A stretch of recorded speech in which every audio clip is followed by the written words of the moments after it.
notices go out before foreclosure happens. And you can kind of see the California situation, Arizona. I know in some of the counties just north of the Twin Cities, between Twin Cities and Duluth, for example, delinquency rates are 12 to 15%. This is astonishingly high and is historically unprecedented. So this is some of my work from Twin Cities where I started to analyze subprime loans, and what I did is kind of divide up the counties. The core counties where the cities of Minneapolis and St. Paul are, 26% or 27% really were subprime loans. Suburbs, 24%. And exurban counties on the edge of the metro area, what we would call in Chicagoland the collar counties, right?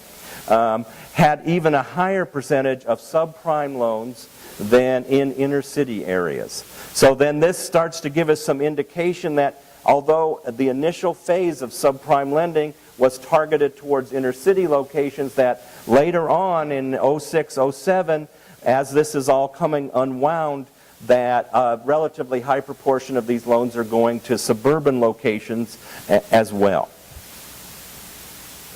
Now I've taken this data and analyzed it, and so what this shows is, what I'm working with is, well, what's the likelihood of getting a subprime loan based on race and a number of other different factors.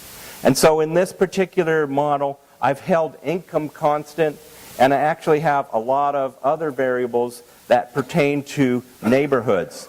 So irrespective of income, what you see here is that African Americans had a 38% likelihood of obtaining a subprime loan irrespective of income. In other words, as we go up the income ladder, we find that this result holds. So then this kind of undermines the conclusion that it was all about income and risk.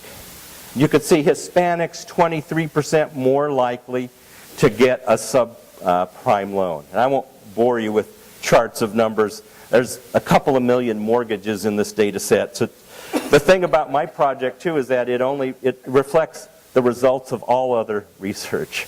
Everybody doing these projects in cities across the country, from Toledo to Newark, New Jersey, are finding actually the same results. I'm a geographer, so I have to show you some maps, of course.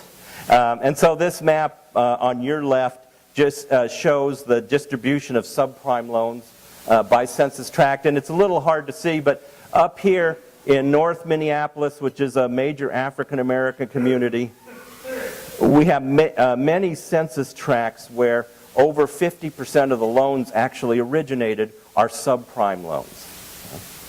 You can see here a little bit in the east side of St. Paul, the largest Hmong community in the country, once again had a high number of subprime loans. So, of course, I have to overlay the foreclosures. You just see this great cloud of foreclosures on the map, right? Even extending up into the suburban areas and down south here. And I'll show you some more detailed maps in a second. This map just shows 2 years worth of foreclosures in Minneapolis, St. Paul.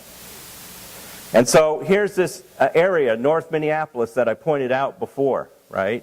And then South Minneapolis, which is also a minority community, and then into the east side of St. Paul.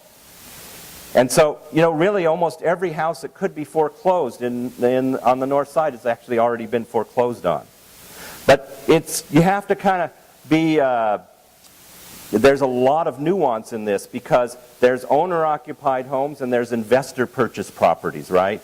And data-wise, that's very hard for us to disentangle. But in some of these neighborhoods, about 50% of these foreclosures are investor-owned properties, i.e. properties that are rental properties. So one thing that blindsides us is that when the housing crisis hits and foreclosure grows, that many tenants are losing their housing. Because if your landlord goes into foreclosure, you lose your housing. People are paying their rent, they have leases and all this stuff. All of a sudden, they get a 30-day notice and they're evicted, right?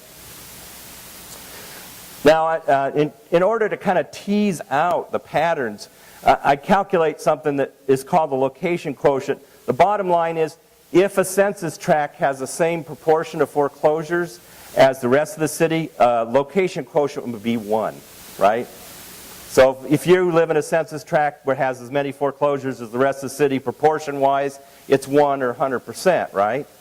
So this is kind of a neat way to think about it. Here's those same census tracts in North Minneapolis, and in those census tracts, between 4.5 to 6.5 more foreclosures are occurring, right?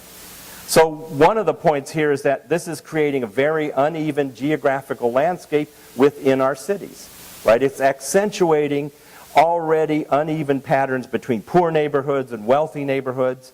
And this is just one way to show it. The St. Paul pattern really stands out. The east side of St. Paul, which is an immigrant neighborhood, has a pretty high proportion of foreclosures. So what we have are abandoned homes. We have homes that are being stripped for their copper pipe. And right now copper prices have gone back up again.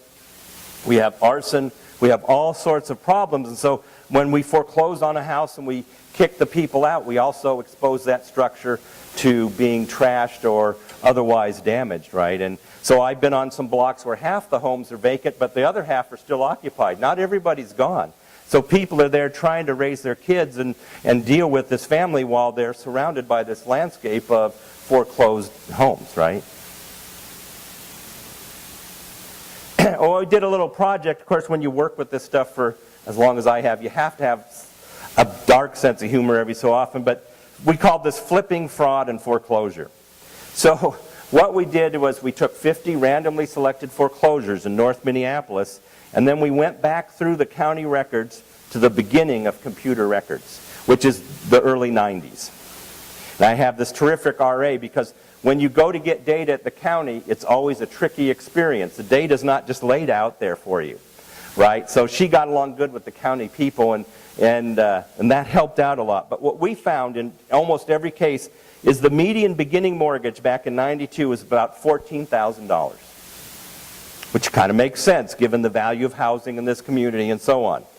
By 2006 and 7, the peak of the boom, the median mortgage was $167,000 plus.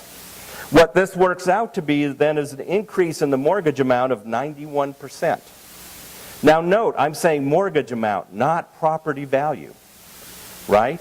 So mortgages skyrocket by 91% in this neighborhood, but if we had any honest property valuation, we would know that property values had not gone up by 91%, neither has people's income, right?